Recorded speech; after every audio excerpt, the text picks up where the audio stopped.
मैंने I started investing in 15 but फिर भी कहीं ना कहीं रहता है ना कि यू नीड अ मेंटरिंग और someone advisor. So welcome doctor Dhananjay Bhatia to the podcast. Thank you so much. Thank you. So Dhananjay Bhatia is a professional financial speaker, business coach and entrepreneur and we are very happy to have you on our podcast. Thank you so much for the invite. जो industry है जैसे कहते हैं ना, is it new normal? Mutual fund industry आपको क्या लगता है किस लेवल तक पहुंच सकती है? अभी आप जो कह रहे हैं ना कि ये जो SIP का डेटा है लमसम, मुझे लगता है इट इज जस्ट स्टार्ट. बोलते हैं ना पिक्चर अभी बाकी है, ये तो अभी सिर्फ पोस्टर है. What according two is better? Mutual fund तो सही है, SIP कितना सही है? एक आदमी 50,000 की EMI देने को तैयार है 20 साल के लिए अपने घर के लिए. हाँ. लेकिन एक 30,000 का SIP नहीं चलना चाहता है 30 साल के लिए. तो आपके हिसाब से अगर इंडिया में हम देखें, क्या उसका ये यात्रा करने का शुरू मतलब सही समय है या नहीं? एक थ्योरी कहते हैं, उसको कहते हैं माई फर्स्ट पे चेक. हाँ. लोग SIP को म्यूचुअल फंड समझते हैं, बट SIP एक प्रोसेस है. आई रेड योर आर्टिकल जिसमें आपने कहा था कि आपके फादर ने जब आपको जर्नी आपकी शुरू हुई थी तो उन्होंने कहा था गिव नॉट गेव. करेक्ट. ये जो इन्वेस्टिंग है ना, एक हैबिट है, जिसको लग जाती है लग जाती है. मुझे लगता है कि अगर हम सिप यात्रा की स्पेसिफिक बात करें, नियम ये कहता है कि अगर किसने SIP चालू की है, हाँ. 5 साल देता है तो जितना देता है उसका 1.5 गुना एक्सपेक्ट रेट रहता है. ये रूल है. ओके. पैसा कैसे सेव करना चाहिए, कैसे जोड़े? मुझे लगता है कि पैसा एक ऐसा टॉपिक है ना जो अभी भी घर पे खुले मंच में बात नहीं होती है. तो पूरा तो चक्री जो है ना वो पैसे के आसपास ही घूम रही है. तो आइडियली का रूट कॉज है वो पैसा है आपका. 90% people are worried about money. तो चलो धन हमारे को कमाना है, तन और मन को कैसे स्ट्रॉन्ग करें कि हम उस धन तक पहुंच पाए? ये एक कहावत है, पहला सुख निरोगी काया, दूसरा सुख हाथ में माया. तो एक ऑडी और BMW ने ऐड शुरू करी थी कि तुम SIP मत करो और 50,000 का EMI देके तुम गाड़ी ले आओ. तो जो यंगर जनरेशन का जो माइंडसेट है, आपको क्या लगता है वो BMW की लेना चाहिए उनको या अपना 50,000 का SIP करना चाहिए हर महीने? देखो, आज का यूथ जो है ना एक जगह स्ट्रक हो गया है. कहाँ बोला है वो स्ट्रक हो गया है? योलो और रिटायर एट 40 के बीच में. हाँ. एक्चुअली आयुष्मान खुराना की एक मूवी आपने देखी होगी, ड्रीम गर्ल. हाँ. वो बंदा उसमें क्या कहता है? हाँ. वो कहता है इस दुनिया में सब गलत है, हाँ. जो कम गलत है वही सही है. हाँ. जिस आदमी ने ये फिलॉसफी अप्लाई कर ली ना, वो लाइफ में बल्ले बल्ले है. मार्केट में आप जो चाहते हैं वो नहीं होता. मार्केट में वो होता है जो मार्केट चाहता है. और मसाला कैसे है? मसाला कैसे राइट. तो कहते लगता है कि तड़का जब लगता है वही मजा आता है. तो सिप यात्रा का निर्माण ही यही है. हाँ. जिसका पर्पस नहीं है वो यात्रा पूरी नहीं कर पाती. और ये जो 25वां एनिवर्सरी लोग सेलिब्रेट करते हैं उसको कहते हैं maintenance. You have to get into the maintenance. हमारे जो टॉप क्रिकेटर्स जो भारत रत्न अवार्डी हैं, ये म्यूचुअल फंड सही है प्रमोट कर रहे हैं. सो जो बंदा कहता है इजरायली SIP स्कैम करे, तो आपका क्या टेक है? अभी रास्ते में ऑटो वाला जा रहा है, ऑटो वाला बोल रहा है SIP स्कैम. फिर उसको हम बोलते हैं टेक्निकल टर्म में फाइनेंशियल टेररिस्ट. फाइनेंशियल टेररिस्ट कौन होता है? जो खुद आज़ादी नहीं पाएगा फाइनेंशियल, और आपको भी आज़ाद नहीं होने देगा. तो लगता है आपकी बात सुन के सबका जो पेड है पैसे का वो बहुत बड़ा बनेगा और सबकी जो SIP की यात्रा है वो बहुत सक्सेसफुल रहेगी. Welcome Dr. Dhananjay Bhatia to the podcast. Thank you so much. Thank you. So Dhananjay Bhatia is a professional financial speaker, business coach and entrepreneur. So he has trained over 6 lakh plus investors in last 70 plus financial years. So he is associated with IIM Sambalpur, SEBI, NISM and NSE. He is a keynote speaker at many events and is training more than 4,000 plus financial advisors every year and we are very happy to have you on our podcast. Thank you so much for the invite. Dhananjay भाई, we are on the page जहाँ पर आज AUM 70 lakh crore कर गया mutual fund industry का और जो SIP का इन्फ्लो है that is around 26,000 CR. Correct. So what is your take on it कि जो इंडस्ट्री है जैसे कहते हैं ना, इज इट न्यू नॉर्मल कि आने वाले दिनों में क्या हमारा जो इक्विटी का पार्टिसिपेशन है वो ऐसे बढ़ता रहेगा और म्यूचुअल फंड इंडस्ट्री आपको क्या लगता है किस लेवल तक पहुंच सकती है? First of all thank you so much Harsh ji for the invitation. मुझे अच्छा लग रहा है आपके सभी ऑडियंस के साथ अपने इनपुट शेयर करने को. अभी आप जो कह रहे हैं ना कि ये जो SIP का डेटा है लमसम, मुझे लगता है it is just a start, it is just a beginning right. अभी भी लोग अंडर इन्वेस्टेड हैं. हम जब काम की बात करें बाकी एसेट क्लास की, अगर उसके हिसाब से कल तुलना करें तो ऑलमोस्ट ये इन्वेस्टमेंट कुछ भी नहीं है. तो सबसे पहले आपको ये समझना है कि ये इन्वेस्टमेंट यात्रा अभी शुरू हुई है. जैसे आपने अपना नाम रखा है ना SIP यात्रा, मुझे लगता है कि म्यूचुअल फंड यात्रा भारत के निवेशकों ने अभी स्टार्ट किया है. तो अभी बोलते हैं ना पिक्चर अभी बाकी है, ये तो अभी सिर्फ पोस्टर है. तो द जर्नी इज़ फैंटास्टिक. मुझे लगता है लोगों को और पार्टिसिपेशन आएगा. ये जो म्यूचुअल फंड सही है कैंपेन जो है, इसने बहुत हेल्प किया लोगों को एजुकेट करने में about what mutual fund is, किस तरीके से उस पर इन्वेस्टमेंट किया जाता है, किस तरीके से वो आपके लॉन्ग टर्म सपने को साकार कर सकता है. तो ये जो एम्फी का इनिशिएटिव है, ये जो एड्स हैं, cricketer being a part of this promotional team, ये बहुत सारी चीज़ें हेल्प करी है इस इन्वेस्टर को या और इस इंडस्ट्री को यहाँ पर पहुँचने के लिए. तो जैसे आपने नाम दिया यात्रा का, तो आपको क्या लगता है जैसे कोई बंदा दिल्ली टू बॉम्बे ट्रैवल करता है तो एक यात्रा होती है, तो उसमें उसको उतार चढ़ाव आते हैं। तो हाउ कैन अ पर्सन जो अपनी एसआईपी शुरू कर रहे हैं, तो जो उसकी एसआईपी की यात्रा है वो उसको कैसे एंजॉय करना चाहिए उस स्पेस को, क्योंकि मार्केट में बहुत अप्स एंड डाउन्स आते हैं। तो जो एसआईपी की यात्रा है वो एज अ इन्वेस्टर उसको कैसे उसको फुलफिल करना चाहिए? क्योंकि मुझे लगता है कि एसआईपी जो है ना, उसके साथ आपने जो यात्रा वर्ड किया है ना, हाँ, ये कॉम्बिनेशन ही चाहिए वेल्थ क्रिएशन के लिए। हाँ, आप अगर डेटा देखो तो बहुत सारे जन ना अपनी ये जो यात्रा है ना 2 साल 2.5 साल 3 साल में बंद कर देते हैं, और जब ये यात्रा 2-3 साल 2.5 साल में बंद हो जाती है ना, तो उसको वो लाभ नहीं मिलता है जो यात्रा के बाद मिलना चाहिए, जो एक्सपीरियंस मिलना चाहिए। हाँ, तो सबसे इम्पॉर्टेंट ये कि कभी भी कोई निवेशक जब इन्वेस्टमेंट करता है, एक रूल कहता है कि इन्वेस्ट विद अ गोल। यात्रा कम होने की या बंद होने की सबसे बड़ी प्रोबेबिलिटी तब होगी जब आपके पास गोल नहीं होगा कि पर्पस क्या है। जैसे किसी ने अपनी बेटी के लिए इन्वेस्टमेंट किया है, अपने रिटायरमेंट के लिए किया है, अपने घर के लिए किया है, तो there is a goal to it. और मैं हमेशा कहता हूँ कि जब भी आपका कोई गोल हो, वो एक इमोशनल फाइनेंशियल गोल होना चाहिए। अगर एक फाइनेंशियल गोल के पीछे इमोशन नहीं है, तो मेरे हिसाब से वो गोल नहीं है। तो अगर जैसे एग्जांपल आपने अपने बच्चों का एजुकेशन के लिए प्लान किया, तो बच्चे का नाम डालिए। जैसे मेरी बेटी का नाम दिविशा है, तो मैंने लिखा दिविशाज एजुकेशन फंड, तो आप उससे कनेक्टेड रहते हैं। मुझे घर बनाना है, उसके पीछे मैंने क्या लिखा है, घर बनाना है जहाँ पर मेरे मम्मी पापा आराम से फैमिली रह सके। तो ये जब एक्स्ट्रा आप ऐड करते हैं ना, तो इमोशनली आप अटैच हो जाते हैं उस पर्टिकुलर चीज़ को लेके। तो फाइनेंशियल गोल के साथ अगर आपने इमोशन ऐड कर दिया, ये जो यात्रा है ना 99% लोग निकालते नहीं हैं। तो कभी कोई अब इन्वेस्टर मेरे पास आते हैं और वो कहते हैं कि धनंजय भाई हमने इस फंड में डाला था, पैसा निकाल लो, इस फंड में निकाल दो। तो मैं उसके फंड की बात नहीं करता, मैं से ये कहता हूँ सर आप में किससे पैसा निकालूँ, आपके रिटायरमेंट वाले गोल से पैसा निकाल दूँ या आपके बच्चे का एजुकेशन वाले से निकाल दूँ। तो जब आप गोल के हिसाब से पिन पॉइंट करते हैं ना, तो हाई प्रोबेबिलिटी लोग ये यात्रा पूरी करते हैं। तो ये हमारी एडवांटेज रहती है उसमें। So sir as you talked about yatra and mutual fund, सही है। जनरली क्या होता है, जो हमारे बड़े बड़े इंस्टीट्यूशंस हैं या कुछ मिस सेलिंग जो होती है हमारी इंडस्ट्री में, जी। वो एसआईपी के नाम पे उनको इंश्योरेंस दे दिया जाता है। So what according two is better, कि इंश्योरेंस वाली जो यूलिप प्लान्स होते हैं उसकी तरफ जाना चाहिए इन्वेस्टर्स को, या फिर जो एसआईपी है कोर वहाँ पर जाना चाहिए? And with that mutual fund तो सही है, एसआईपी कितना सही है? मुझे लगता है कि एसआईपी जो है ना, लोग एसआईपी को म्यूचुअल फंड समझते हैं, बट एसआईपी एक प्रोसेस है। जैसे हम कहते हैं ना सिस्टमेटिक इन्वेस्टमेंट प्लान। तो एसआईपी का मकसद क्या है? हाँ, एसआईपी का मेन ऑब्जेक्टिव है एक इन्वेस्टर को डिसिप्लिन बनाना। बिल्कुल। और investing is all about discipline. जैसे एसआईपी का मतलब ये नहीं कि रिटर्न बनाना, रिटर्न तो 5 साल बाद बनते हैं। पावर ऑफ कंपाउंडिंग जनरली 5 साल बाद चालू होती है। हाँ, लेकिन जो आदमी 5 साल एक आदत बिल्डअप कर देता है ना पैसा जमा करने की, फिर वो जिंदगी भर छूटती नहीं है, उसके मसल्स में सेविंग चला जाता है। राइट। अब हम कंपेयर करते हैं कि एसआईपी करें या यूलिप करें। मुझे लगता है कि हर प्रोडक्ट अपनी जगह सही होता है, बट एज अ बायर या फिर एज अ इन्वेस्टर आपको ये डिसीजन लेना है कि ये प्रोडक्ट की स्ट्रक्चरिंग कैसे की गई है। कोई कोई चीज़ दोनों दिखती तो सेम है, लेकिन जब हम उसको थोड़ा सा डीप एनालिसिस करते हैं ना, तो उसमें थोड़े से वेरिएंस आ जाते हैं। हाँ, वेरिएंस क्या आता है? अगर हम बात करें यूलिप में, जनरली जो चार्ज स्ट्रक्चर होते हैं ना, चार्जेस स्ट्रक्चर जो होते हैं बिल्ड होते हैं, यस, वो कहीं ना कहीं इतने क्लियर नहीं रहते हैं जो इन्वेस्टर्स को डिकोड कर पाए। और दिखता तो दोनों सेम है, लेकिन अंदर में जब हम एंड रिटर्न कैलकुलेट करते हैं, तो आप देखिएगा कि म्यूचुअल फंड्स के return obviously after deducting of all cost, हाँ, होता है ना कि at the end of the day हम बात करते हैं नेट प्रॉफिट की या फिर एनएवी की। यस, एनएवी कैसे तैयार होती है? जब हम कॉस्ट एडजस्ट करके निकालते हैं। बिल्कुल। तो कॉस्ट एडजस्ट करने के बाद में ऑब्वियसली एसआईपी जो है ना, वो हमेशा एट एनी गिवन डे हाँ, 5 साल 10 साल का, बहुत जन कहते हैं कि सर मैं अपने फंड को चेंज करूंगा, अभी डेट से इक्विटी करूंगा। हाँ, ये टेक्निकली पॉसिबल नहीं है। अभी लोगों ने वॉर के पहले कर दिया था। कर दिया था, हाँ। वॉर के पहले सब निकल गए थे कि वॉर आएगा तो नीचे आएंगे। हाँ, अभी उल्टा हो गया, मार्केट फंस गए। अरे, तो हाँ, मार्केट में ये जो छोटे छोटे कॉल्स लेके सोचते हैं पैसा बनाना, आंसर इज नो। तो आप मार्केट में पैसे को ना मल्टीप्लाई करने आइए, परसेंटेज कमाने के तो मत आइए। लोग जो बोलते हैं ना कि 15% चाहिए, 15% के लिए मत आइए। हाँ। आप आइए 15 टाइम्स के लिए, 15 टाइम्स के लिए, वो वेल्थ क्रिएशन होगा।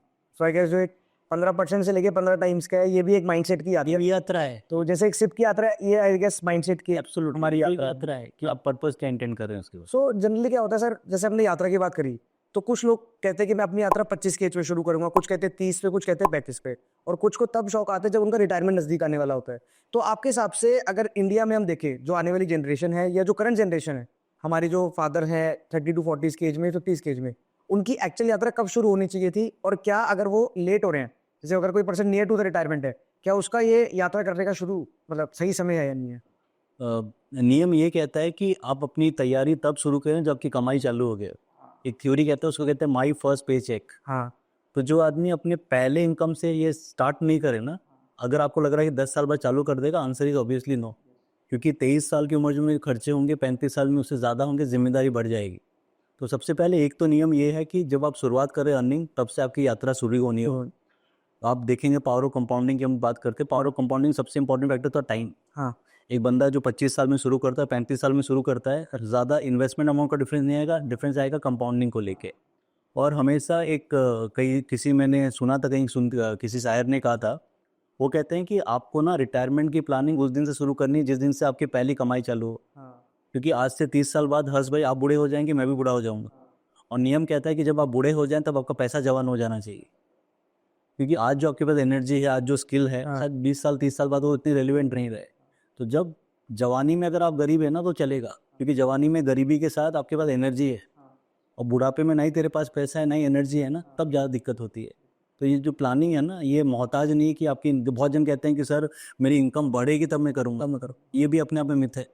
तो एक बार क्या होता है ना, एक गाँव में एक बाबा जाते हैं और गेट को खटखटाते हैं और कहते हैं कि बेटा खाने को कुछ दे दे। तो वहाँ अंदर से रिप्लाई आता है कि बाबा खाने को कुछ भी नहीं है। फिर वो गेट खटखटाते हैं कि बेटा घर में खाने को तो कुछ दे दे। तो फिर से रिप्लाई आता है कि बाबा खाने को कुछ भी नहीं है। फिर वो गेट खटखटाते हैं, बेटा घर पे कुछ खाने को दे दे। फिर से बाबा का वहाँ रिप्लाई आता है अंदर से, बाबा खाने को कुछ भी नहीं। तो बाबा बोलते हैं काम कर, तो गेट खोल। वो बंदा गुस्से से आता है, गेट खोलता है, बोलता है बाबा आपको मैंने 3 बार बोला है कि खाने को कुछ भी नहीं है। तो बाबा कहते हैं काम करो, जो कोने में मिट्टी पड़ा है ना, ये मिट्टी मेरे को दे दे। कहता है बाबा पागल हो गए, ये मिट्टी मांग रहे हो? बोले नहीं, काम करो, जो कोने में मिट्टी पड़ा है ना, ये मिट्टी मेरे को दे दे। बाबा मिट्टी लेते हैं और उसके झोली में डाल देते हैं। फिर वो बाबा जब वहाँ से चले जाते हैं, उनका चेला बोलते हैं बाबा आपने ये क्या किया? बोला मतलब? बोलो बाबा आपने मिट्टी ले लिया बैग में। बाबा कहते हैं किसने बोला मैंने मिट्टी ले लिया? बाबा कहते हैं मैंने उसको देने की आदत डाल दी है। हाँ आज जो मिट्टी दिया है कल फल लेगा और परसों खाना भी देगा। ये जो इन्वेस्टिंग है ना, एक हैबिट है, जिसको लग जाती है लग जाती है। अगर आप 5 साल जिम जाएंगे ना, और अगर उसके एक दिन बाद नहीं जाओ, हाँ आपका बॉडी आपको टांग के ले जाएगा, क्योंकि जिमिंग आपके बॉडी में आ गया है। इसका मतलब मसल्स मेमोरी। तो इन्वेस्टमेंट में भी ना, आपका बैंक अकाउंट का मसल्स मेमोरी होता है, उसको आदत होती है डेबिट होने की। अगर वो नहीं होती है ना, तो फिर लाइफ में ना क्रेडिट की कमी हो जाती। तो जो सही टाइम पे डेबिट नहीं करता ना, उसको भगवान गलत टाइम पे क्रेडिट नहीं करवाता।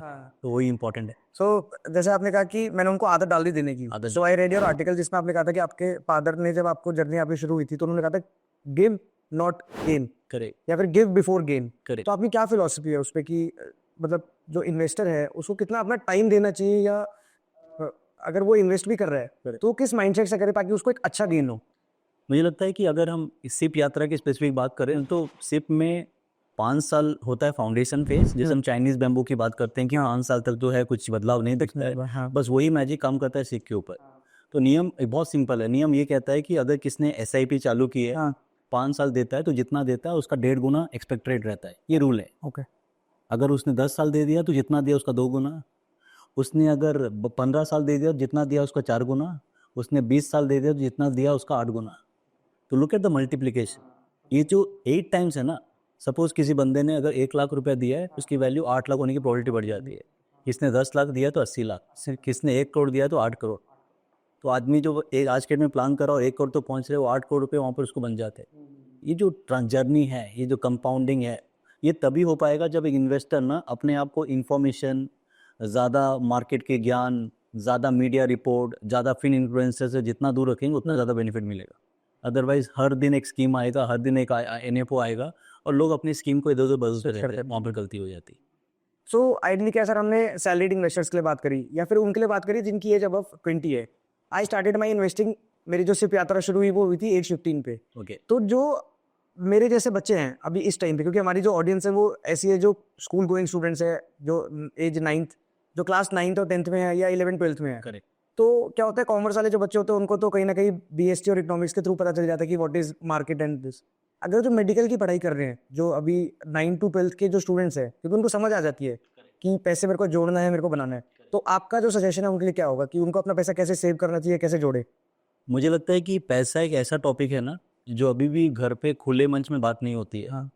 अगर कोई क्लास 8 का बच्चा अपने पापा से पूछता है कि पापा आप कितना कमाते हो, तो पापा का क्या रिप्लाई आता है? तो चुपचाप पढ़ाई में दिमाग लगा, इसमें दिमाग लगाने का ज़रूरत नहीं है। और वही बच्चे का जब पोस्ट ग्रेजुएशन खत्म होता है, ज़िंदगी भर एक ही सवाल पूछा जाता है कितना कमाता है। तो जो डिस्कशन हमारे घर पे ही नहीं बैठा है, और डिस्कशन लाइफ में वैसे ही होता है। आज के डेट में हर्ष भाई, आप जो कोई सोशल गैदरिंग में जाते हैं, तो लोग आपको पूछते हैं ना कि क्या काम करते हो। बिल्कुल। पता ही क्यों पूछते हैं आपको? वो स्टेटस जानने के लिए, इनकम जानने कि के वो डिसाइड करे कि आपको इज्जत कितना लिए। देना हाँ, इनकम नहीं जानना, वो डिसाइड करना आपको इज्जत दें कि नहीं दें, अंदर जैसे ग्राउंड रियलिटी। तो मुझे लगता है कि मनी जो है ना लाइफ स्किल है। अगर आज अभी हमारी जो नई एजुकेशन पॉलिसी है जैसे एनईपी कहते हैं, नेशनल एजुकेशन पॉलिसी, उसमें money is one of the life skills. Government को रियलाइज़ हो गया कि मनी जो है ना आज के डेट में 90% लोग क्या चीज़ को लेकर परेशान है। पैसे को 90% people are worried about money. जो आदमी टेंशन में है, डिप्रेशन में है, पैसे को लेके। बाकी 10% रिलेशनशिप और हेल्थ को लेके है। आज के डेट में हस्बैंड वाइफ में झगड़ा होने का मेन कारण पैसा है। जिसका हेल्थ खराब है ट्रीटमेंट क्यों नहीं करा पा रहा है, पैसा का। पैसा। और हेल्थ खराब होने का मेन कारण है स्ट्रेस, और स्ट्रेस क्या चीज़ का है, पैसा। हाँ, तो पूरा तो चक्री जो है ना वो पैसे के आसपास ही घूम रही है। तो आइडियली जो रूट कॉज है वो पैसा है आपका। रूट लोग बोलते हैं ना कि पैसा मुसीबत का जड़ है, मैं कहता हूँ पैसा सॉल्यूशन का जड़ है। Answer. Wrong thinking about money मुसीबत का जड़ है, हाँ, ये जड़ होती है। सो सर अगर पैसा सब चीज़ों की रूट है, हाँ तो हमारी ना भारत में 3 चीज़ों की बात हमेशा होती है, तन, मन और धन। तो चलो धन हमारे को कमाना है, बट तन और मन को कैसे स्ट्रॉन्ग करें कि हम उस धन तक पहुंच पाए। जैसे फॉर एग्जांपल अगर मैं टारगेट कर रहा हूँ अबाउट 10 CR पोर्टफोलियो, 20 CR या 100 CR, तो मेरे को क्या मतलब ऐसा माइंडसेट मेरा होना चाहिए, और क्या मेरी बॉडी मतलब कि कैसे वो डेवलपमेंट लाना चाहिए। देखो, एक्चुअली ये आप जो सोचते हैं ना कि मैं 10 करोड़ कमाऊंगा, हाँ। कमा के कौन देगा? हाँ, कमा के तो दो ही फैक्टर देगा, आपका तन और आपका मन। मन। At the end of the day आप ही तो कैश जनरेटिंग मशीन हो ना। हाँ हाँ आज हर्ष भाई बीमार हैं तो उनका तन और धन जो है ना उनके साथ कोई कोरिलेशन ही नहीं रहेगा। उनको पता है कि यार मैं पहले ठीक तो हो जाऊँ। तो इसलिए कहते हैं कि जो आपका जो फिजियोलॉजी है ना वो आपके साइकोलॉजी पे इम्पैक्ट करता है, हाँ। और वो आपके सोचने के तरीके में पैटर्न करता है। तो मुझे लगता है कि जिस आदमी ने ये तीनों पैरामीटर में काम किया ना, एक कहावत है, पहला सुख निरोगी काया, दूसरा सुख हाथ में माया। तो जो पहला सुख जिसके पास नहीं है ना, फिर दूसरा सुख उसको एक्साइट नहीं करेगा। एक्साइट नहीं करेगा। तो you have to get the first thing right to get the other thing right. बिल्कुल, this is how the entire sequence follows. और मन जो है ना वो factor of time, multiple things है। मन डिपेंड करता है आपके घर पे रिलेशनशिप कैसे हैं, आपके फ्रेंड सर्कल, आपका सोसाइटी एंगेजमेंट, आपका चिंताधारा, आप कैसे कंटेंट लेते हैं अपने आसपास, वो ज़्यादा इंपॉर्टेंट है। जैसे अगर आप कोई परफ्यूम लगाते हैं ना, हाँ, तो आपके आसपास जो बैठा है उसको क्या फील होता है? अच्छी स्मेल। अच्छी स्मेल आती है। तो बस वैसे ही आपके थॉट्स हैं। हाँ आपके थॉट्स भी ना आपके स्मेल फेंकते हैं मार्केट में कि ये बंदा इंसान कैसा है। हाँ हाँ तो बहुत जन नहीं कहते कि सर मेरा ये जो दोस्त है ना जवान का खराब है लेकिन दिल का अच्छा है। दिल का, हाँ। ऐसे इंसान दुनिया में नहीं चाहिए। हाँ, मैं कहता हूँ मैं तो स्कैनर कोड लेके नहीं घूमता हूँ कि तू दिल का अच्छा है क्या, मैं तो तेरी जुबान से टच करूँगा कि तू इंसान सही है कि नहीं। एग्जैक्टली। मुझे लगता है कि ये जो लोग ज्ञान देते हैं ना कि जुबान का अच्छा दिल का अच्छा, मैं कहता हूँ पहले जुबान से अच्छे बन जाओ। तुम दिल से थोड़े बहुत ऊपर नीचे चल जाएगा, लेकिन जहाँ जुबान की प्रॉब्लम है ना, मतलब इसका तेरा सेल्फ कंट्रोल नहीं है। बहुत लोग ज्ञान देते हैं कि सर मेरे को ना बहुत जल्दी गुस्सा आ जाता है। तो मैं कहता हूँ आता किस पे है? बोलता है सर किसी पे आ जाता है, मैंने किसी पे नहीं आता हो। ये कभी अगर मोदी साहब खड़े हैं उनको फिर गुस्सा आ जाएगा आपको? नहीं आएगा। तो आपका गुस्सा बहुत इंटेलिजेंट है, उसको पता है आना कब है। इंडिया में ना इंटेलिजेंट गुस्सा है, उसको पता है कि यहाँ मैं आऊँगा यहाँ नहीं आऊँगा। जैसे आपके पापा, मेरे पापा मेरे पे गुस्सा करेंगे, हाँ। अपने बॉस पे नहीं करेंगे। नहीं करे। उसको पता है नहीं बॉस से गुस्सा नहीं कर सकते। तो गुस्सा भी ना इंडिया में बहुत इंटेलिजेंट हो गया, उसको पता है यहाँ आना चाहिए यहाँ नहीं आना चाहिए। तो ये गुस्सा नहीं है, ये लैक ऑफ मैच्योरिटी है, ये गुस्सा होता ही नहीं। सो जैसे आपने कहा कि पहला सुख हाथ में माया, दूसरा सुख निरोगी काया। करेक्ट तो लोग कहते हैं ना your body is your Audi. Correct. तो आजकल ना एक ऑडी और BMW ने ऐड शुरू करी थी कि तुम SIP मत करो और 50,000 का EMI देके तुम गाड़ी ले आओ। सो जो हमारी यंग जनरेशन है उसको देख के बहुत पैसिनेट हो गई ऐड को कि 50,000 का SIP कौन देगा, मैं 50,000 का EMI देता हूँ, आज मेरे को BMW और ऑडी आ जाएगा। तो जो यंगर जनरेशन का जो माइंडसेट है, आपको क्या लगता है वो BMW की लेना चाहिए उनको, या अपना 50,000 का SIP करना चाहिए हर महीने? देखो आज का यूथ जो है ना एस्पिरेशनल है। आज का यूथ मेहनती भी है, एस्पिरेशनल भी है, लेकिन वो एक जगह स्ट्रक हो गया है। कहाँ पता है?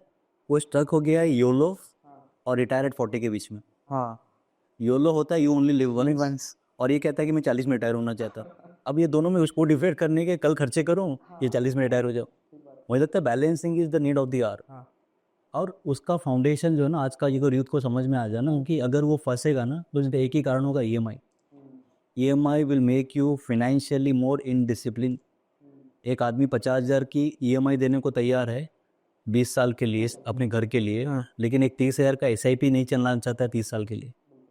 तो उसको कॉन्फिडेंस ये है कि मैं 50,000 का EMI तो दे दूंगा 20 साल के लिए, हाँ। लेकिन उसको आप बोलो कि भाई 50,000 के SIP चला ले, उसको डर लगता है नहीं भैया मैं दे पाऊंगा कि नहीं दे पाऊंगा। हाँ। ये मेंटल स्टेट है। बिल्कुल बिल्कुल। तो मुझे लगता है कि आपको ट्रेड ऑफ करना है। एक्चुअली आयुष्मान खुराना की एक मूवी आपने देखी होगी ड्रीम गर्ल। Dream girl. हाँ वो बंदा उसमें क्या कहता है, हाँ वो कहता है इस दुनिया में सब गलत है, हाँ जो कम गलत है वही सही है। हाँ, तो आपको इस दुनिया में सही नहीं होना है, आपको कम गलत होना है। दूसरों से कम गलती करना है। बस इन्वेस्टिंग वैसे ही, ये पर्सनल फाइनेंस है। पर्सनल फाइनेंस BMW लेना लीजिए, अब BMW आप तब लीजिए अगर आप 50,000 का EMI बांध रहे हैं। अफोर्ड कर सकते तो नियम ये कहता है कि जितनी आपकी एनुअल सैलरी है ना, हो। बिल्कुल। उससे महंगी आपकी गाड़ी नहीं होनी चाहिए। ओके। तो अगर हर्ष भाई की सैलरी 20 लाख रुपए है ना, तो उनकी गाड़ी 20 लाख से ऊपर होनी नहीं चाहिए, ये नियम है। And this is a rule, financial वो मैक्सिमम है। मैक्सिमम। तो अगर आप 1 करोड़ कमाते हैं साल का, हाँ हाँ, तो आप 1 करोड़ की गाड़ी चला सकते गाड़ी चला सकते हैं। हैं। अगर आपकी 6 लाख की पगार है तो आप फिर एक ऑल्टो चलाइए, बिल्कुल। जिसकी जो है, अगर अगर आपको शौक है लेने की, वैसे तो it is all about you create an asset and after that you get into all this. लेकिन किसकी बोलते हैं ना, शौक है सर, मर्जी है तो लीजिए, प्रॉब्लम नहीं है। जो बंदा 20 लाख कमा रहा है और उसने BMW ले ली, अब जो बंदा 20 लाख कमा रहा है उसकी महीने की इनकम कितनी है? 1.5 लाख रुपये। 1.5 लाख रुपये। 1.5 लाख मतलब अब 1.5 लाख रुपए जिसकी इनकम है, अब BMW इसने ले ली, BMW कितने की आती है? 40-50 लाख से स्टार्ट अभी 62 लाख होगी, 62 lakhs, 60 लाख। Yes. अब 60 लाख में समझो उसने 10 लाख कहीं जमा कर दे भी दिया। 50 लाख का जो अगर लोन लेता है, लेता है। हाँ कार की लोन 7 साल के लिए होती है, या शॉर्ट टर्म कार की लोन तो 20 साल के लिए होती नहीं, डिप्रिशिएशन है उसमें। अगर उस बंदे का 1.5 लाख का कमाई और 75,000 का EMI है, तो वो तो हैंड टू माउथ हो जाए। इसलिए कहते हैं your EMI should not be more than 30% of income. Okay. अगर आपका EMI आपके इनकम के 30% से ज़्यादा है, your source of income is not salary, it is slavery. वो गुलामी है, वो this is good, salary not slavery. Yes, अगर जो आदमी की EMI 30% से ज़्यादा है, the source of income is not salary, it is slavery. आप गुलामी कर रहे हैं, आप नौकरी नहीं कर रहे। आपको पता है कि इसलिए कर रहा हूँ ताकि अगले महीने बिल कट जाएगा। बिल कट जाएगा। हाँ। That's a fact. So as you said कि लोग EMI कर लेते हैं। हमारे ना इंडिया में बहुत बेसिक रूट पे ये चीज़ें चलती हैं, जैसे Tier 2, Tier 3, Tier 4। या तो लोग कमेटी डालते हैं, या सपोज मैंने अपने किसी फ्रेंड को उधार दे दिया, किसी रिश्तेदार में उधार दे दिया, तो वो पैसा नहीं आता। तो हमारी मारवाड़ी कम्युनिटी में एक कहावत है कि पहले लिख फिर दे। So what is your take about this, कि जो लोग उधार पैसा दे देते हैं वो ज़्यादा ब्याज के लालच में, और फिर वो पैसा नहीं आता वापस करे, या कमेटी में पैसा डाल देते हैं इंस्टेड ऑफ SIP, तो उस पर क्या टेक आपका? एक्चुअली ना मैंने कहीं पढ़ा था कि मेरे पास मेरा दोस्त था और मेरे पास पैसे थे। मैंने अपने पैसे अपने दोस्त को दे दिया। आज ना ही मेरे पास मेरा दोस्त है, ना ही मेरा पैसा। ये रूल तो अभी अब मैं आज या कल ही पढ़ रहा था कि 74% जो आप पैसा अपनी जान पहचान को देते हो वापस नहीं नहीं आता। आता। और क्योंकि ना इस दुनिया की सबसे मीठी आवाज़ किसकी है पता है? उधार मांगने वाले की। अब सबसे कड़वी आवाज़ किसकी है पता है? जो ले रहा है ना, वो जब रिटर्न करता है तब उसकी आवाज़ आती है। क्योंकि जो आदमी उधार देता है ना, हाँ तो सामने वाला वजह बताते हैं कि उसको क्यों चाहिए। हाँ। और जब आदमी को उधार जो दिया है, जिसको इसको वापस पैसा चाहिए, उसको भी एक वजह देना पड़ रहा है कि इस वजह से मुझे वापस पैसा चाहिए। तो ये जो दोनों वजह है ना, हाँ हाँ। ये लोग इसमें मजा लेते हैं। तो ये जो फिलॉसफी है ना, पहले लिख दे, ये ब्रह्मांड का सबसे बड़ा रूल है। जिस आदमी ने ये फिलॉसफी अप्लाई कर ली ना, वो लाइफ में बल्ले बल्ले है। आजकल में लोग परेशान किए मनी मैनेजमेंट को लेकर, हाँ कि वो पहले दे देते हैं, फिर देते हैं, लिखते नहीं हैं। और एक शायर कहते हैं कि अगर आप अपने पैसे को ये नहीं बताएंगे तुझे जाना कहाँ है, तो कुछ समय बाद ये मत पूछना तू कहाँ चला गया। If you don't tell your money where to go, don't ask where is gone. तो लोगों को पता ही नहीं है, जो आदमी 1.5 लाख कमा रहा है उसको पता ही नहीं कि मैंने में कमा कितना हूँ, जा कितना हूँ। They don't understand basic of money management. फिर वो कह रहा है मैं डिप्रेशन, एंजाइटी, ये जो इंग्लिश के जो भयंकर वर्ड होते हैं ना, मुझे नहीं लगता, मेरे को लगता है हमारा जो जनरेशन ना, जो 40+ है, हम अपने जीवन में डिप्रेशन में नहीं जाएंगे, क्योंकि हमारी इतनी बेइज्जती हो चुकी है ना, और हमारी और डिप्रेशन जाने की वो स्टेज खत्म हो गई है। हमको पापा ने सबके सामने मारा है, पब्लिक के सामने नहीं मारा है, टीचर नहीं मारा है ना, तो हमारा हम डिप्रेशन नहीं जाएंगे।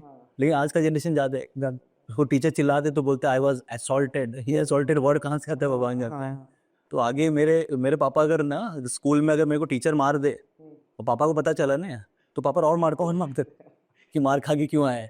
तो अभी जमाना बदल गया है, चीज़ें बदल गई है, but again it is all to do with you talk very interesting about teachers. Correct. तो हम थोड़ा सा पार्ट टीचर्स का टच करते हैं, कि जैसे क्या होता है ना सबकी लाइफ में, जैसे अब मैं RCB की बात करूं, सो कोहली साहब won the IPL trophy after 18 years. Correct. ठीक है, तो जैसे अब आप कोई भी अगर आज बच्चा पैदा होता है तो 3 साल तक तो वो अपने घर में रहता है, उसके बाद 3 साल के बाद फिर वो 18 साल तक अपना स्कूल में पढ़ाई करते रहे। बट लोगों को लगता है कि मैं आज पैसा डालूं और मेरा कल डबल हो जाए। आज किसी ने 1 लाख इन्वेस्ट करा तो वो चाहता है कि मैं कल 2 लाख रुपए निकालूं। तो लोग ट्रेडिंग के अंदर घुसते हैं। तो आपका इससे क्या रिलेशन है कि जो एक बच्चा है वो 18 साल तक पढ़ाई कर रहा है, जो टीचर है वो हमारे एक गाइडेंस के रूप में है, और आज जो यंगर जनरेशन है, क्योंकि सभी का भी एक डेटा आया था कि 90% लोग पैसा अपना लूज करते हैं स्टॉक मार्केट में। तो आइडियली अगर कोई बंदा ट्रेडर बनना चाह रहा है तो वो कैसे बन सकता है, और ट्रेडिंग और इन्वेस्टिंग में व्हाट इज बेटर? एक कोटेशन है कि स्टॉक मार्केट में पैसा कमाने के लिए 20 साल लगता है हाँ, और ये समझने के लिए 25 साल लगता है, और कमाने के लिए 20 साल और समझने के लिए 25 साल। 30 साल लगता है।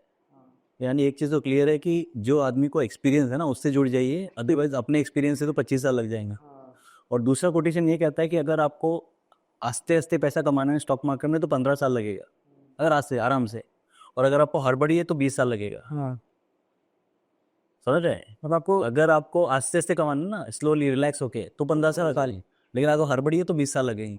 तो can you tell it with example? इसे एग्जाम्पल है कि जो आदमी हड़बड़ी में होता है ना कि फटाफट कर दूं फटाफट, जल्दी उसको ज़्यादा टाइम लग जाता है।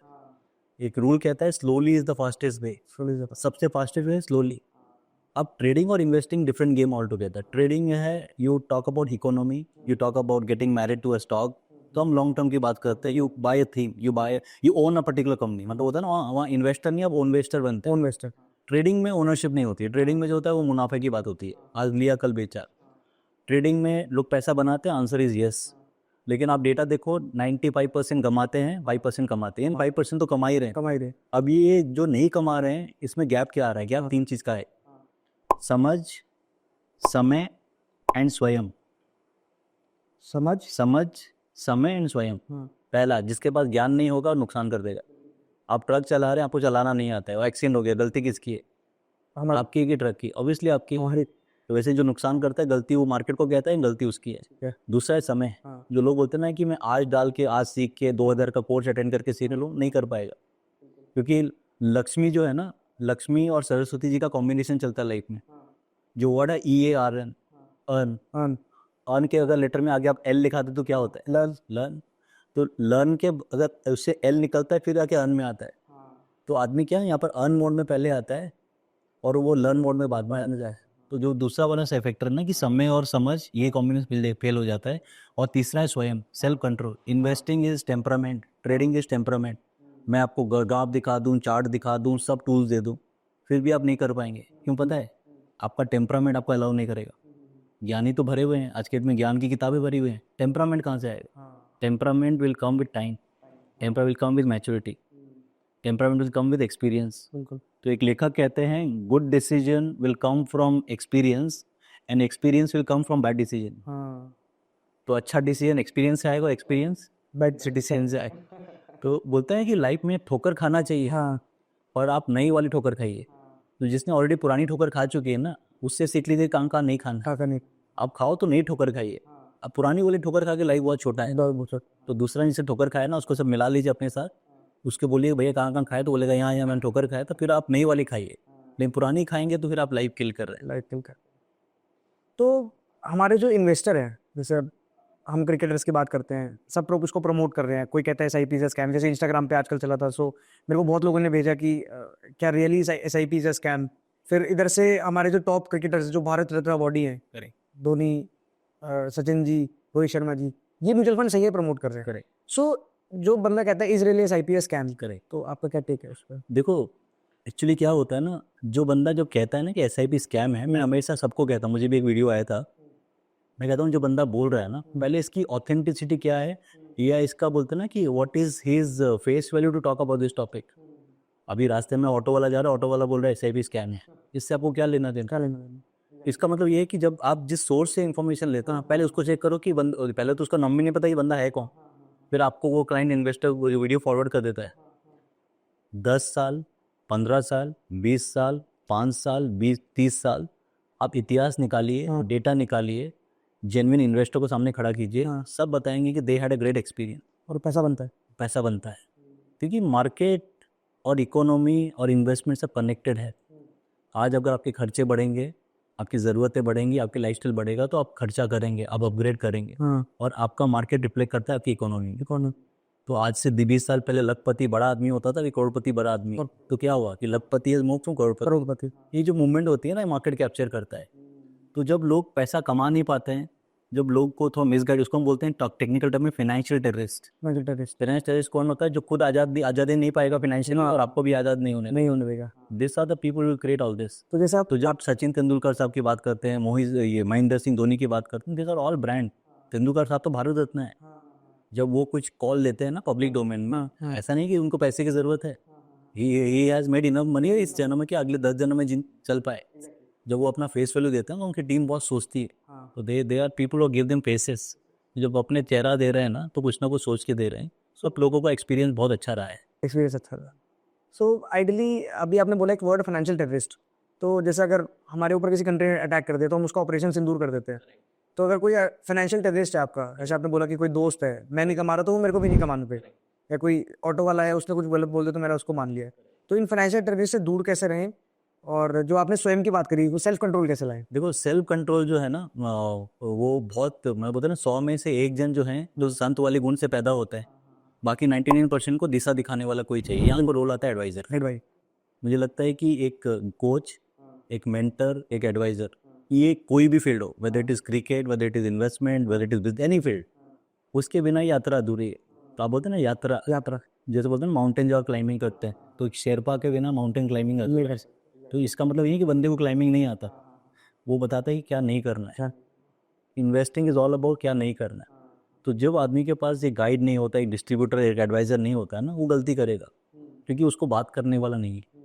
जो ऑनलाइन ऐप आते हैं, ऑनलाइन ऐप बात किससे करें? Invest communication is always both way. आज मेरे से सवाल पूछ रहे, मैं आपसे आंसर दे रहा हूँ, आप अपने आप से सवाल पूछिए, आंसर नहीं दे पाएंगे। नहीं। वो वैसा गुण गाँव होता है जब आपको वो जो होता है ना कि sir you get in to that leak, हाँ वो भगवान गौतम बुद्ध थे, गौतम। और हम लोग बुद्धू हैं। Yes sir.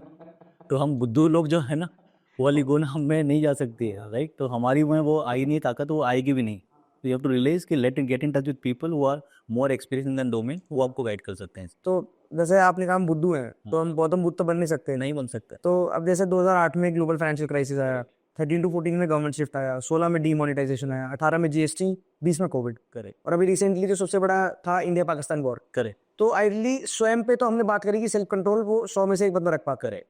तो जो ऐसे वाले फेजेस आते हैं, जब वॉर का फेज आया या कोविड का फेज आया या डीमोनेटाइजेशन का आया, करेक्ट। इसमें स्वयं कैसे रखें, मतलब सेल्फ कंट्रोल कैसे रखें? जिसमें ये कहते हैं कि एक बहुत अच्छी पॉइंट मैंने कहीं पढ़ी थी, वो कहते हैं if you don't read newspaper you are uninformed, and if you read newspaper you are miss informed.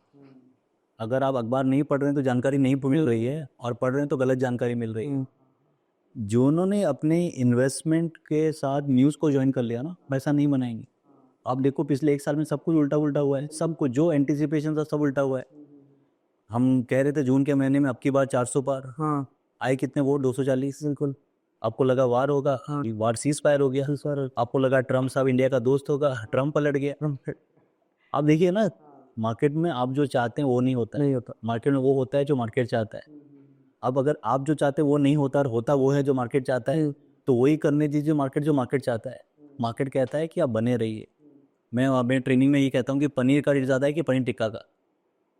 Paneer tikka. Obviously paneer tikka का। इससे आपने क्या सीखा? जो टिकेगा उसका रेट बढ़े। ये सर ना, दिक्कत क्या है कि लोग टिक नहीं रहे हैं। हाँ लोग पैसा डाल के डेली ऐप देख रहे हैं, क्या लगता है, क्या भाई क्या लगता है, तूने आज डाला 10 साल के लिए पैसा, तू टिकेगा तब तेरा रेट बढ़ेगा। हाँ, तू पनीर खा ही जा रहा है तो टिक्का कैसे बन रहा है तेरा? ठीक है, आप दिल्ली से चेन्नई का ट्रेन ले रहे हैं, तो लगेज कब निकालेंगे? चेन्नई पे। हम क्या कर रहे हैं पता है? हर स्टेशन के बाद लगेज निकाल रहे हैं। चेन्नई आ गया, चेन्नई आ गया। तू शांति से सो, जब ले चेन्नई आएगा तेरे को उठा तक नहीं उठा नहीं। And that is where people are making mistake. एक तो पता नहीं। अब मेरे को एक बात बताइए, दूध को कितना देर उबालना चाहिए? 5-7 मिनट। नहीं, वो डिपेंड करता है कि आपको बनाना क्या है। खोआ बनाना है तो 1 घंटा, रबड़ी बनानी तो आधा घंटा, खीर बनानी तो 20 मिनट। तो when you define your purpose, you know the timing कि कितने समय के लिए क्या करना है। क्या करना है? हाँ। जिसका पर्पस नहीं है वो यात्रा पूरी नहीं कर पाता है। तो सिर्फ यात्रा का निर्माण ही यही है कि भैया आप पर्पस डिफाइन कीजिए, एक अच्छे सलाहकार या डिस्ट्रीब्यूटर से जुड़े रहिए। मार्केट की जो न्यूज़ है ना, वो न्यूज़ को नॉइज़ समझ के इग्नोर कर दीजिए, क्योंकि 90% न्यूज़ नहीं आती है, नॉइज़ आती है। और ये नॉइज़ जो है ना, वो बोलते हैं ना पॉल्यूशन का एक फॉर्म होता है, उसमें बोलते हैं नॉइज़ पॉल्यूशन। ये नॉइज़ पॉल्यूशन आपके पोर्टफोलियो के लिए हार्मफुल है। एक ही पॉल्यूशन जो और पोर्टफोलियो का हार्मफुल है वो नॉइज़ पॉल्यूशन। और इंडिया में 24 न्यूज़ चैनल, 24/24 रिपोर्टिंग होती है। अब वो नॉइज़ नहीं करेंगे तो आपके लाइफ में न्यूज़ कैसे आएगा? न्यूज़ कैसे है और मसाला कैसे है? मसाला कैसे? राइट। तो कहते लगता है कि तड़का जब लगता है वही मज़ा आता है। प्रिंट, इलेक्ट्रॉनिक और सोशल मीडिया, ये तीनों अगर आप यूज़ कर रहे हो अपने इन्वेस्टमेंट में, पैसा नहीं बनेगा। ये तो आप बॉन्ड पेपर में लिख लीजिए। सो आज हमने बहुत चीज़ें डिस्कस करी जो कि एक ग्राउंड लेवल पे इन्वेस्टर्स को क्वेश्चन रहते हैं सो एक क्वेश्चन बड़ा कॉमन है कि एसआईपी मैंने गोल के साथ कर दी, सपोज उस टाइम पे गोल पे मेरे को पैसे की जरूरत नहीं है, करेक्ट तो क्या मैं अपने एसआईपी को स्टॉप कर दूं करेक्ट। या मैं उसको कंटिन्यू करूं या उसको मैं मेच्योरिटी पे अपना सारा पैसा विड्रॉ करके कहीं पर और शिफ्ट कर दूं? देखो, अगर आपका गोल के समय पैसे का ज़रूरत नहीं है, at the end of the day आपका इन्वेस्टमेंट भी आपका एसेट क्लास है। जैसे आपका घर है, गाड़ी है, ज्वेलरी है, वैसे ही this is also an asset class.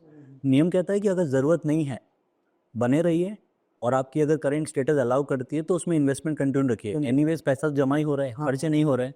बंद करना मेरे हाथ में है, रिडीम करना मेरे हाथ में है, एसआईपी को कम कर देना सब मेरे हाथ में है। तो हर्ष भाई, लाइफ में सबसे इंपॉर्टेंट 3 चीज़ होती है कभी भी कहीं भी। एक होता है क्रिएशन, दूसरा होता है डिस्ट्रक्शन, और तीसरा होता है मेंटेनेंस। अच्छा, क्रिएशन, डिस्ट्रक्शन, और तीसरा होता है मेंटेनेंस। जैसे आपको कॉलेज में एक सुंदर लड़की दिखी, हाँ, उससे पहली नज़र में प्यार हो गया, उसे हम क्या कहते हैं? Love at first sight. First sight, हाँ, उससे आपने शादी कर लिया, थोड़ा सा झगड़ा हुआ, उसको डिवोर्स दे दिया, उसे हम क्या कहते हैं? Divorce at first sight. और ये जो 25वां एनिवर्सरी लोग सेलिब्रेट करते हैं, इसको कहते हैं मेंटेनेंस। लोग मेंटेनेंस नहीं कर पाते हैं, सबसे बड़ा प्रॉब्लम ये। You have to get into the maintenance. उतार चढ़ाव आएगा, हर रिश्ते में झगड़ा होता है। हर इस तरह मेरे पेरेंट्स में भी होगा, आपके पेरेंट्स में होता है, बने रहते हैं ना सर। बन रहा है। अभी लोग ना आज के डेट में चीज़ों को बहुत ग्रांटेड ले लेते हैं। आगे हमारा कोई शर्ट फटता था, अभी आपको शायद पता नहीं होगा, हर सिटी में, दिल्ली में तो बहुत सारे होंगे, रफ्फू टेलर होता था। हाँ हाँ, रफ्फू रफ्फू मतलब अगर आपके यहाँ शर्ट फट गया ना, तो वो क्या करेगा ना, हल्का स्टिच करके पता नहीं चलेगा कि ये कुछ फटा था। अगर आज लोगों को शर्ट फट जाते हैं ना, तो लोग क्या करते हैं पता है? वो फेंक के नया ले लेते हैं। और लोग वही चीज़ आज के डेट में रिश्तों के साथ, इन्वेस्टमेंट के साथ कर रहे हैं। अभी किसी के साथ बनती नहीं है ना, तो उसको फेंक के नया रिश्ता ले लेते हैं। आगे रिश्ता जोड़ते थे, वैसे इन्वेस्टमेंट में लोग फेंक देते हैं। चालू किया, कुछ नया प्रोडक्ट आया, कुछ नया स्कीम आया, इसको बंद कर दो, ये कर दो, ये समझ में नहीं आया, ऐसा नहीं होता है। Stick to it, get into maintenance, तब जाके यात्रा पूरी होगी। So ideally we talked about creation, destruction and maintenance. अरे तो अगर कोई नया बच्चा जनरेशन में शादी कर रहा है तो उसका क्रिएशन हो गया, करेक्ट फिर ताकि उसके लाइफ में डिस्ट्रक्शन ना आए Correct. और उसकी लाइफ प्रॉपर्ली मेंटेन रहे। Correct. तो जो एक हैप्पी कपल है, जब वो अपनी, जैसे 2 पार्टनर्स मिले तो सबके फाइनेंस करने का, सोचने का तरीका अलग है, क्योंकि गर्ल की सोच कुछ और होगी और बॉय की जो अपने माइंडसेट है कुछ और होगा। करेक्ट। तो उनकी सिर्फ यात्रा कैसे शुरुआत हो और जो उनकी यात्रा है वो अच्छे से रहे, ताकि उनकी 50वीं एनिवर्सरी तक भी बनी। मुझे लगता है कि ये डिसीजन मेकिंग बहुत बिगनिंग से होना चाहिए। बच्चे की पढ़ाई एक बहुत बड़ी जिम्मेदारी है। एजुकेशन बहुत कॉस्टली हो गया है। 1-1.5 करोड़ रुपया तो अभी इंडिया में ही लग जा रहा है, बाहर की तो अलग ही कॉस्टिंग है। If you talk about courses, नियम ये कहता है कि अभी as a husband and wife ना, जनरली 95% इंडिया में ना हस्बैंड वाइफ में फाइनेंशियल ट्रांसपेरेंसी नहीं रहती। नहीं रहती, हाँ। अब वाइफ वो भी ट्रांसपेरेंट नहीं है, हस्बैंड भी ट्रांसपेरेंट नहीं है। हस्बैंड बताता नहीं मैं कितना कमाता हूँ, there is a male ego to it. मुझे लगता है कि अगर वर्किंग कपल है, क्योंकि वर्किंग कपल है तो ये डिसीजन बहुत स्ट्रांगली लेना चाहिए कि बोथ आर कंट्रीब्यूटिंग, राइट। अगर वर्किंग कपल नहीं है तो मेरे को लगता है कि हर मेल मेंबर का जिम्मेदारी है वाइफ को हल्का सा अपने फाइनेंशियल डिसीजन में इन्वॉल्व करे। नहीं करता है तो उनको हल्का सा फाइनेंशियल लिटरेट कर। 95% वाइफ लोग को एटीएम से पैसा निकालना नहीं आता है, बिल्कुल। उनको नेट बैंकिंग नहीं आता है, उनको जीपे करना नहीं आता है। आज के डेट में न्यूक्लियर फैमिली है, कल हस्बैंड को कुछ होता है, how she can take some financial decision. मैं नहीं कह रहा हूँ कि उनको फंड मैनेजर बनाना है, at least some basic financial literacy is the need of the hour. तो जब भी प्लानिंग करें, once you get married, once you have kid, plan it from day one. बच्चा 5 साल 10 साल, क्योंकि आजकल में बच्चे इतने बड़े फास्ट होते हैं आपको पता नहीं चलता है। 10 साल, जैसे आपने गदर मूवी देखी थी, हाँ, पहली मूवी कब आई थी पता है? गदर 2001 में। हाँ, फर्स्ट वाज 2001, 2001, दूसरी आई है 2024 या 23 में। कितने सालों के? 23 साल। और हमको लग रहा है अभी टाइम के यार, आज के डेट में 20 साल 15 साल ऐसे ही गुजर जाते। तो plan it from one day, plan with future focus, कि आज अगर पढ़ाई का 50 लाख है तो फ्यूचर में 50 नहीं 3 करोड़ रहेगा। 3 करोड़ रहेगा तो कितना मुझे एसआईपी करना है। बिल्कुल। अगर आप एसआईपी, अभी इतनी ताकत नहीं है इतने बड़े अमाउंट करने की, एसआईपी टॉपअप कीजिए, हाँ, तो कि यात्रा में वो आपका कैटलिस्ट की तरह काम करे, ताकि स्पीड को बढ़ाता रहेगा। आज आपने 5,000 का किया है, अगले साल 5,500 का होगा, ताकि इनकम भी बढ़ेगी। तो top up is one option that you should always look at as a good option. एक मैंने कहीं पढ़ा था कि अगर ये रूल कहता है कि जो आदमी हर महीने 20,000 की एसआईपी करता है 20 साल के लिए, वो लाइफ टाइम महीने का 2 लाख रुपये विड्रॉ कर सकता है, and with the capital intact. तो सपोज आपने 20,000 का एसआईपी किया 20 साल के लिए at a defined growth rate, आप 2 लाख रुपये विड्रॉ कर सकते हैं एवरी मंथ टिल लाइफ। और जो कॉर्पस है ना, वो that gets to the nominee. तो ये आपकी एक पेंशन वाली प्लानिंग भी हो गई। तो you can plan for your pension, you can plan for your child education, you can plan for your vacation. जो भी ड्रीम है ना वो फुलफिल होगा, बस गोल के साथ अलाइन कर लीजिएगा। गोल के साथ अलाइन कर लेंगे तो काम हो जाएगा। तो अभी हमने 2 लाख रुपए महीने की बात करी कि उनको मिलेगा। करेक्ट। तो जैसे एफडी से पेंशन मिलती है, एनपीएस से इंटरेस्ट मिलता है, सॉरी एफडी से इंटरेस्ट मिलता है और एनपीएस से हमारे को पेंशन मिलती है। सेम वे अभी आजकल म्यूचुअल फंड से सबको पेंशन मिलने लगी है। तो सिप यात्रा के बारे में तो सब जानते हैं। आजकल एक बड़ी चीज कॉमन हो रही है और इंस्टाग्राम पे बहुत वायरल हो रही है जिसको बोलते हैं एसडब्ल्यूपी यात्रा। करेक्ट। तो एसडब्ल्यूपी एग्जैक्टली लेमैन को समझने के लिए क्या चीज़ है और वो अपनी एसडब्ल्यूपी की जर्नी को कैसे शुरुआत कर सकता है? जैसे मैंने कहा कि ये कॉम्बिनेशन है सिप SWP। तो पहले जो बोलते हैं ना कि एग्जांपल आपके अफी का, मेरा बच्चा जन्म हुआ, मैंने उसके परवरिश पे 20 साल स्पेंड किए, बच्चों को पढ़ाई एंड ऑल दैट।